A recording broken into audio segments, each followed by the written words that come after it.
Thank you. My name is Robert Ariaka, and I'm privileged to have you, Honorable Bernard Atiku, for this discussion. Tell us briefly, as West Nile, we have a number of issues that the people want done, especially as the year 2026 is approaching. What would be the key priorities for West Nile? Thank you very much, Ariaka. First of all, I'm privileged to have this interview with you. And I want to say that it's important always as a region to have development priorities. And I think from the time I joined politics, West Nile as a region has always had its priorities. And that is a charge on every political leader and any civil leader within the region, including opinion leaders and religious leaders.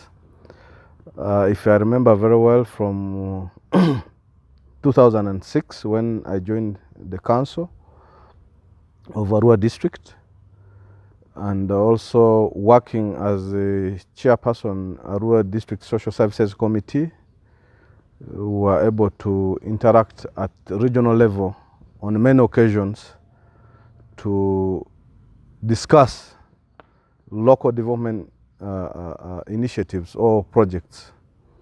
And one of those that cut across from 2006 or before 2006 and until now is electricity.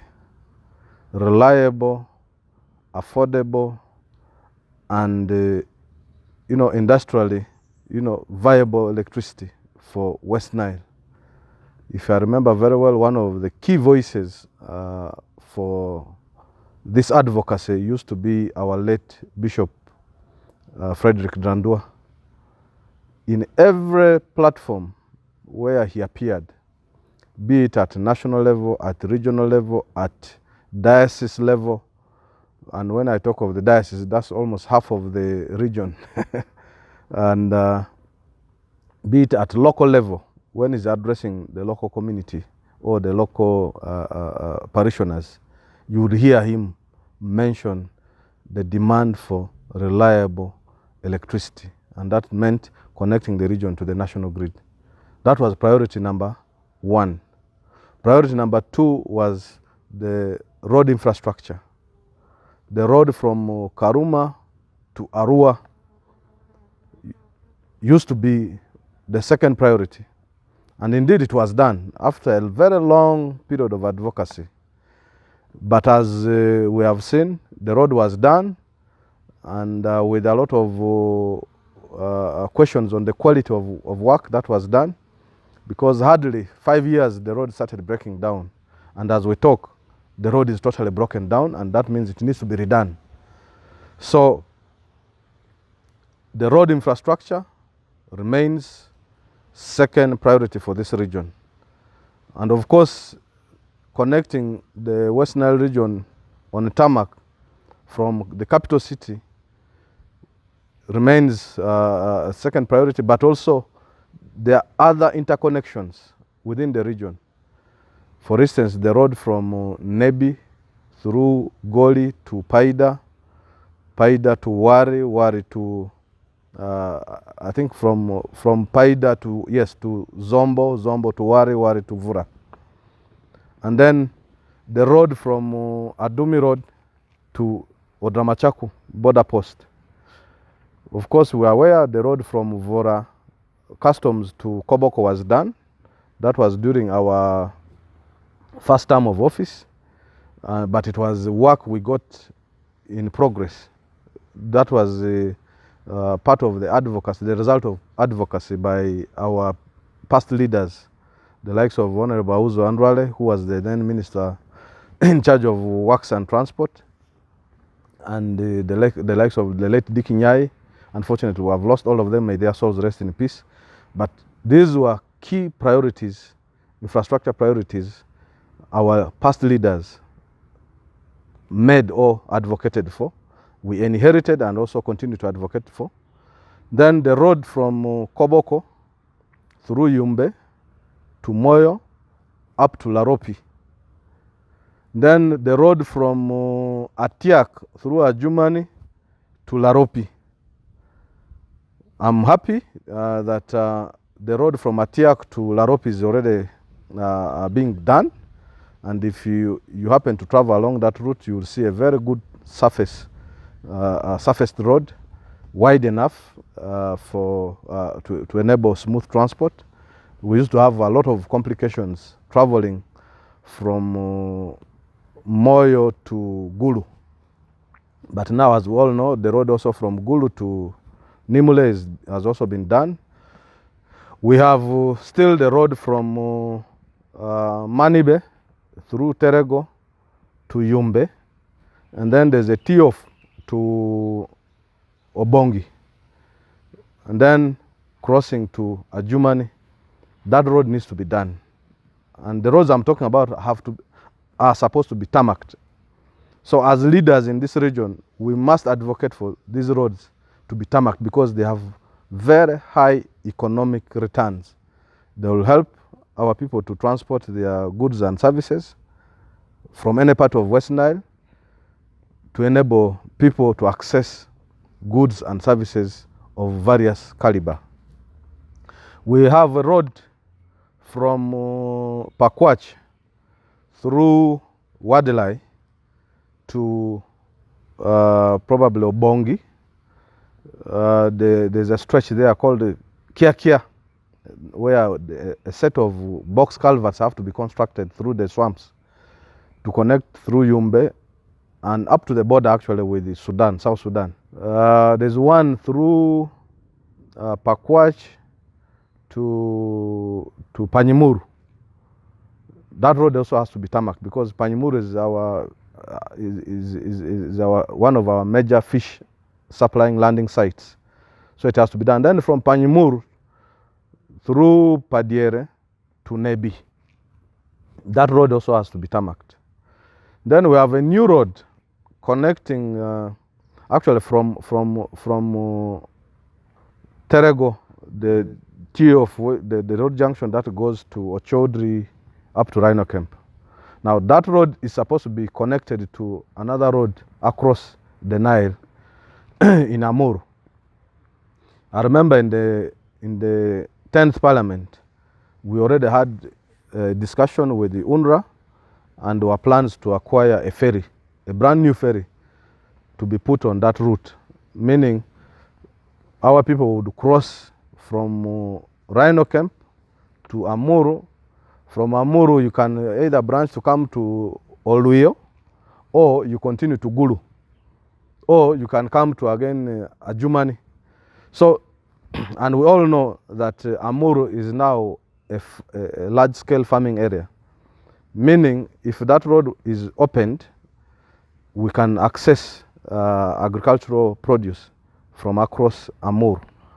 Or we can also take our produce from West Nile to Gulu market, or we can as well take them to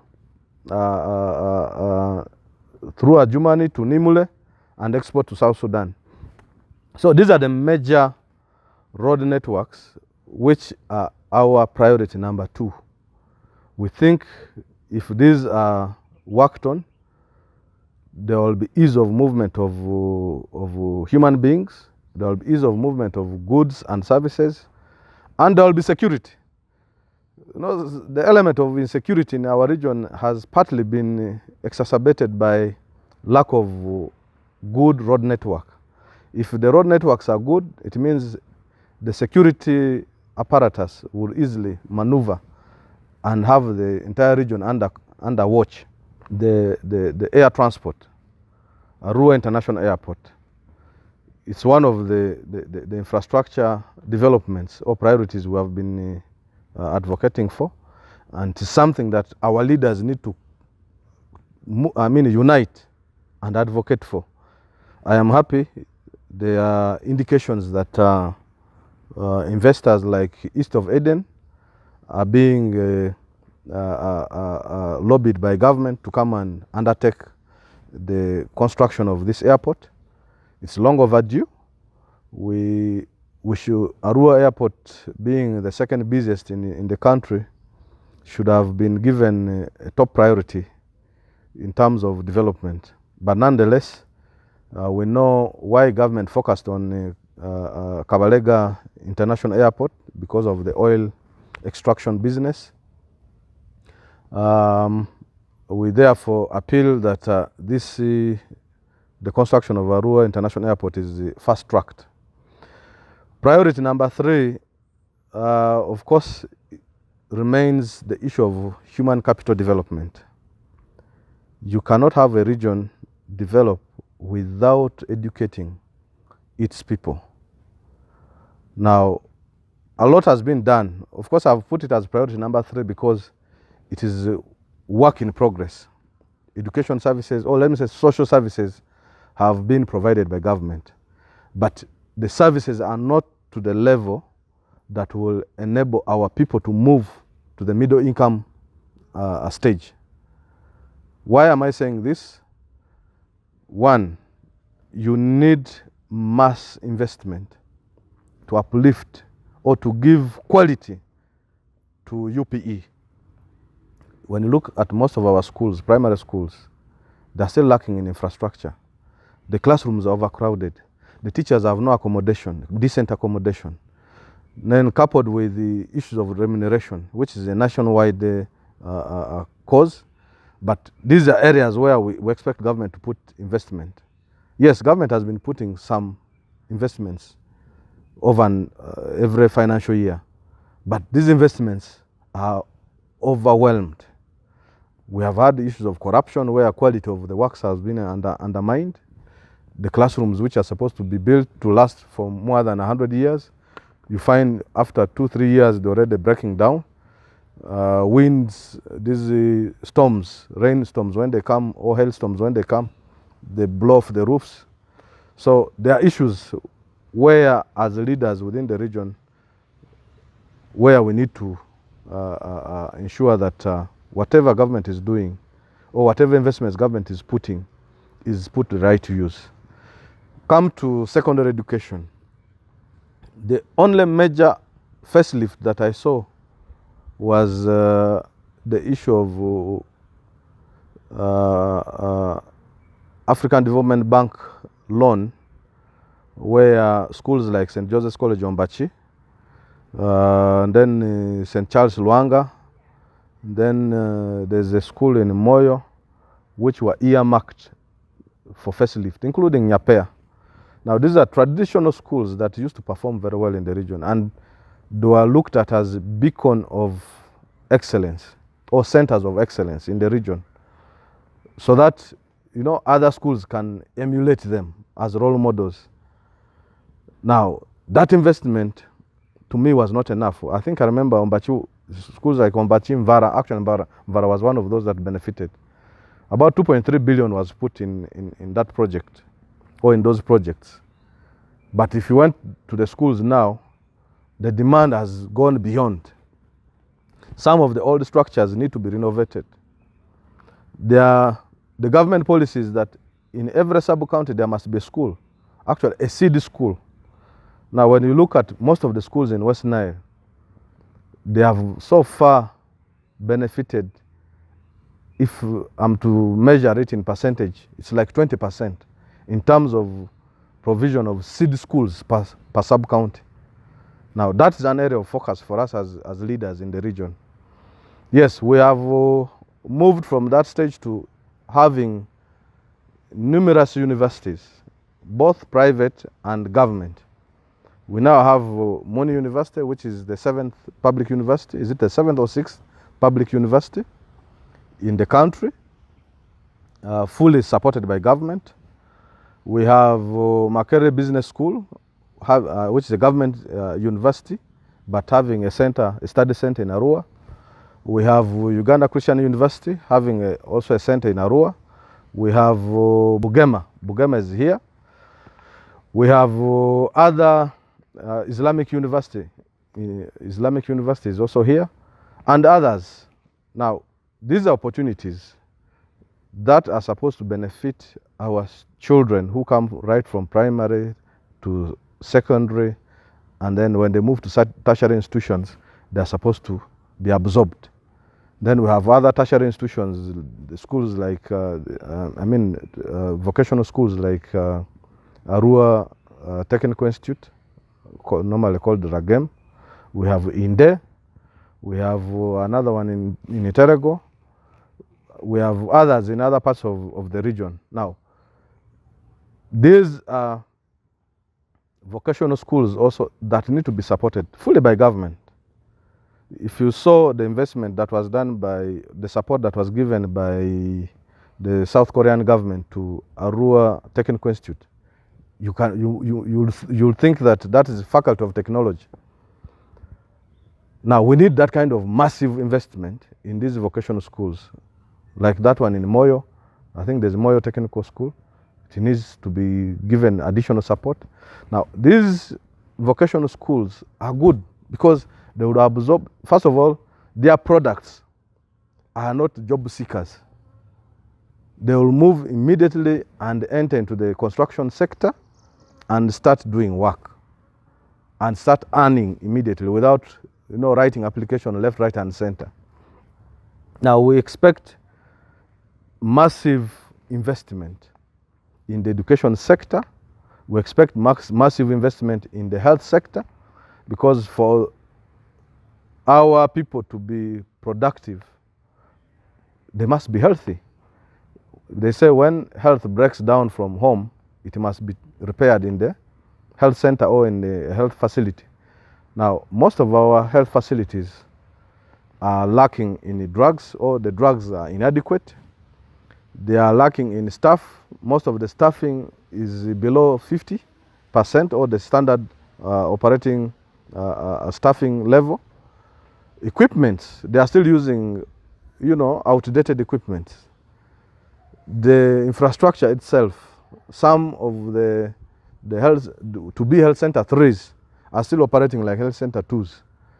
Now, those are areas where we as leaders, political leaders, civil leaders, religious leaders, where we need to come together and advocate to ensure that our human capital is up to standard.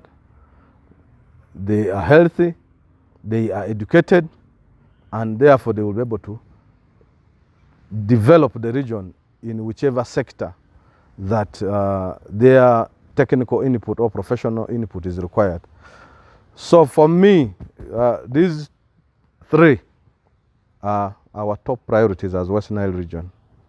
We must get electricity here because we know what electricity will do, the magic that electricity will do in this region. Our location far away from the capital city might look a disadvantage to some people, but to me it is an advantage. It is far from the capital city, but nearer for the people of West Nile to do business with the neighboring country, especially Eastern DRC. Nearest to our neighbors in South Sudan, places like Juba is nearer to us than to Kampala or to Nairobi. When you talk of Yei is nearer to us as West Nile than to Kampala or Nairobi. Now, once we get electricity here, these factories which are located in Kampala, in Jinja, in Nairobi, in Mombasa, in Dubai, and even in China, will move here. They will move and set foot in West Nile and start producing or manufacturing the goods that we have all along been trekking for to Kampala or to Nairobi or to Mombasa or to Dubai or to China. Because there's enormous market here. The volume of traffic that we have been seeing between Kampala and Arua is because people are moving to go and to buy those goods and bring them here. Why? Because there are no production centers. And yet the region is peaceful. At national level, of course, government put peace and security as its top priority. And that cuts across our region. It's something that is not within our control. We have a security apparatus that cuts across the country. Therefore, for us as a region, what we need now to do is to tap into this peace and security that has been ushered by the government. in terms of welcoming factories, in terms of welcoming industries, I am happy. The Minister of Investment or Minister of Finance, particularly the Department of Investment, has acquired a number of industrial parks, yes, land for industrial parks, right from Pakwach to Nebi to Arua to Madiokolo to Koboko, I think Moyo and Ajumani. There is land for industrial park, or people can now come and set up industrial park. If the investors who would like to set up factories in the region, there's already land reserved for them. So we're just waiting for this national grid. The moment it is switched on like this, you will see the number of investors coming to the region. People will be scrambling. Even the land that has so far been identified will not be enough. And that is when you would see our youth who sit by the roadside. By the way, we have been blaming them as leaders, but they have no where to be occupied. They have no employment opportunities. These factories come with a lot of benefits. There are some jobs that do not require one to have a professional qualification. Now, all these youth who are seated by the roadside, if instead of sitting by the roadside for the whole day without earning anything, if there's a factory where they can earn, even if it is 5,000 shillings per day, one would rather go and spend the whole day in that factory doing some work, and at the end of the month, go home with around 150,000 shillings, which can help him to start improving his lifestyle and standard of living. So the importance of electricity cannot be exhausted. It is enormous. It remains our priority. My appeal is for us as leaders to unite and speak with one voice until that electricity is switched on. I remember I spent a lot of energy in Parliament while there, but even while out of Parliament, I still insist that we must get this power switched on. The works have been going at slow pace, but where things have reached, I think there's light at the end of the tunnel. So this year should not elapse without that power being switched on. So the issue of roads, as I said, once these factories are here, we'll expect these goods to move left, right, and center across the region. And that's another opportunity for employment. Many times we also blame government about some of these developments, but where the money comes, we see the issue of corruption affecting effective service delivery. What is your say about the issue of either mismanagement or diversion or embezzlement of public funds meant to change our region? How can we ensure these resources reach to the destination? Now, this is, corruption is a disease. It has now in our country, it has become a cancer to the level that when you try to uproot it, it is life-threatening, even to the central or the sitting government. But it is a moral question. Before you dip your hands into the public purse, money has been allocated by government to build a school, and then you as the cow or as the engineer who is supposed to supervise the contractor decides to ask for kitu kidogo from the engineer, well knowing that what the contractor is going to give you as the engineer is going to affect the quality of the final product, automatically becomes a question of a moral question. Two, you who is being contracted, government government liberalized the economy. They have given opportunity for the private sector to participate in the development of our country. But we have had unscrupulous contractors. Somebody has registered a company, is given work to do, and you find him compromising the quality of work. Now, of course, that compromise comes in when engineer asks for kitu kidogo, the cow asks for kitu kidogo, the political wing also asks for kitu kidogo. I'm not mentioning any particular local government. Even members of parliament who are supposed to do the oversight. Now, when it comes to the work of oversight, you are supposed to question the service delivery process. Now, if you have been compromised already by either the contractor or by the ministry or by the civil leadership, now it becomes hard for you as a political eye to question the quality of work, because somebody has stuck something in your mouth. You can't now speak. Yet, if you were not compromised, you would speak your mind, you would be able to point problems or weaknesses where they are, and they will be corrected. Now, that's where corruption affects service delivery in our region and in the country.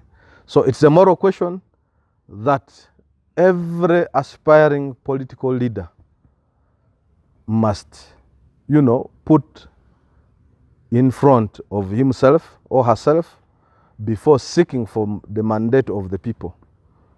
Because we expect political leaders, or if you're a leader, we expect you to put the armor of fighting against corruption so that we can have quality services delivered to our people. Otherwise, when the political leadership is compromised, automatically it will affect the quality of work, as we have seen, as I mentioned earlier. The road from Karuma to Pakwach would not have broken down if quality work was done. If, corruption had not infiltrated our local governments, the schools which have been built would have lasted for more than 20, 30, 40 years. But schools have been built within a period of 1, 2, 3 years, they are broken down. Teachers, instead of spending all their time, diligently teaching our children, when border business started booming, most of the teachers left classroom. They would come and register their presence and go and do border business, affecting the quality of education in our schools. Now, these are areas where I'm saying it's more of a moral question where we need to re-examine ourselves, do a soul search, and recommit. If you think you are going to be vulnerable to corruption, please don't seek for a public office or a political office.